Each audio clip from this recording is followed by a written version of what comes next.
Hello, everybody. Welcome back to the channel. It's Monday. I'm Mover. And on the last episode, we talked about the top 5 American jets that I wish I had flown. And those were all jets I realistically may have had a possibility to fly, except the Tomcat.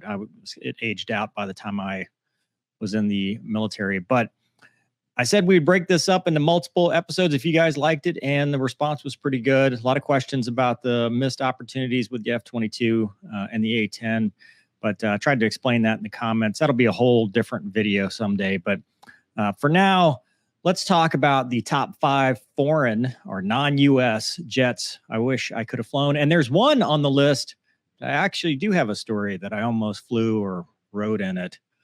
But I'll save that for the end. 3, 2, 1, flight toss.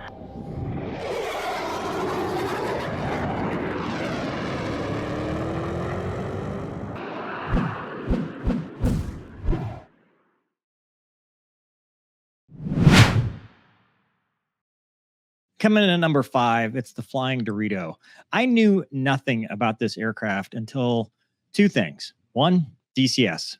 We did the DCS tournament early on in the channel's history, and a lot of people chose the Mirage 2000, and it was a pretty competent performer. And then, as a result of people asking me to do the Mover Ruins movies for Le Chevalier du Ciel, I became a fan. It's a good-looking jet. It's highly maneuverable. It's a 9G fighter, and it has several variants. It can do air-to-air, air-to-ground. It's pretty cool. I mean, it's single engine, and it's not a Viper, but it still combines a lot of the stuff that I wish the Viper can do. You know, it's got a lot of high AOA capability. I've flown it in DCS, had a lot of fun with it, and it just looks like a cool jet that I would love to have flown. And recently in the news, the French have announced that they're giving some to Ukraine, so that'll be cool. But I think it's a really capable aircraft. Along those same lines, I probably would have put the Rafale at number 5 as well. So it was a toss-up. I had to pick which French jet I wanted at number 5, but they're both really awesome, being newer and more capable and still in production, but still 2 very capable French aircraft. Number 4, she's big, she's powerful.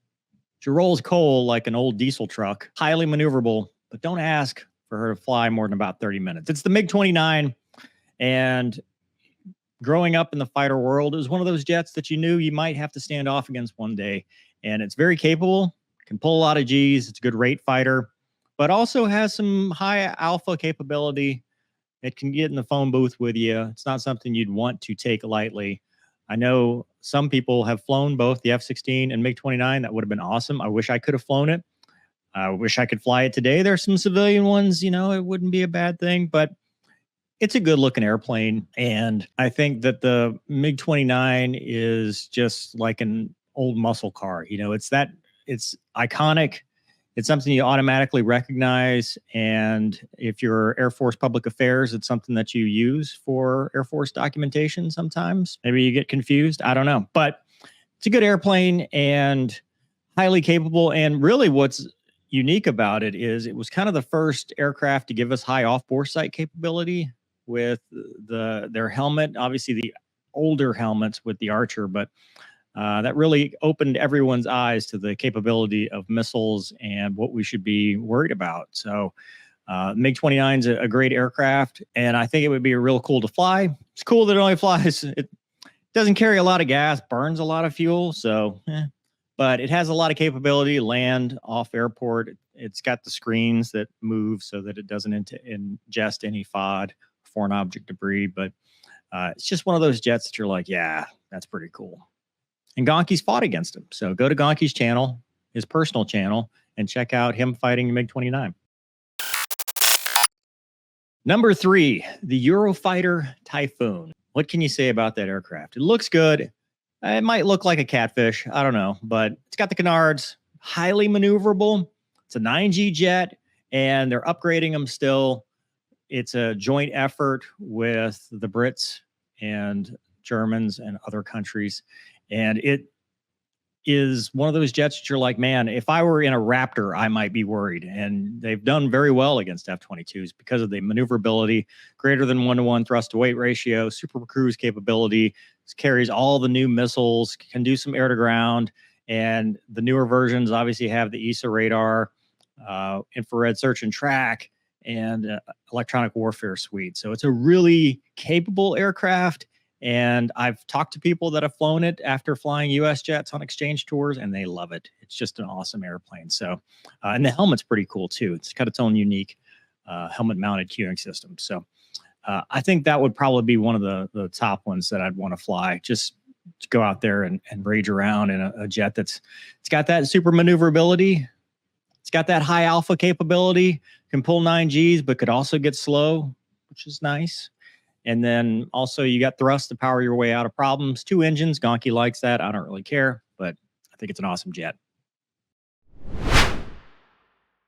Number 2, the flanker has the wanker. So I'm not going to really narrow it down of which variant of the flanker. Su-27, Su-30, Su-35, advanced flanker, doesn't matter. I think they're all awesome. And that's how I learned how to tell the difference between the jets, is the wanker on the back, the Stinger. And that's stuck with me since the first time somebody said that. And yeah, it's the flanker has the wanker. But what can you say? It's super maneuverable, especially as you start getting into the thrust vectoring variants. And it's an aircraft that, as Red Air, I've spent a lot of time studying. And as Blue Air, you spent a lot of time studying, because it was the jet, especially in the F-16, that you were like, man, that's going to be a jet that's tough to fight. You know, it's got beyond visual range capability. It's got within visual range capability.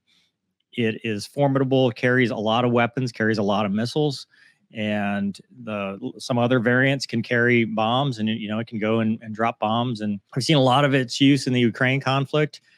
Very capable aircraft, but I personally would love to go and just do high alpha, super maneuverable stuff, because I think that's really cool. I'd like to do a Cobra and do all the fun air show stuff, because although it may not be all that useful, it looks cool. And who doesn't want to look cool? That's like rule number 1 of being a fighter pilot. So I think the flanker would be number 2 on my list. And I don't care which version, just give me a flanker. It'd be a lot of fun.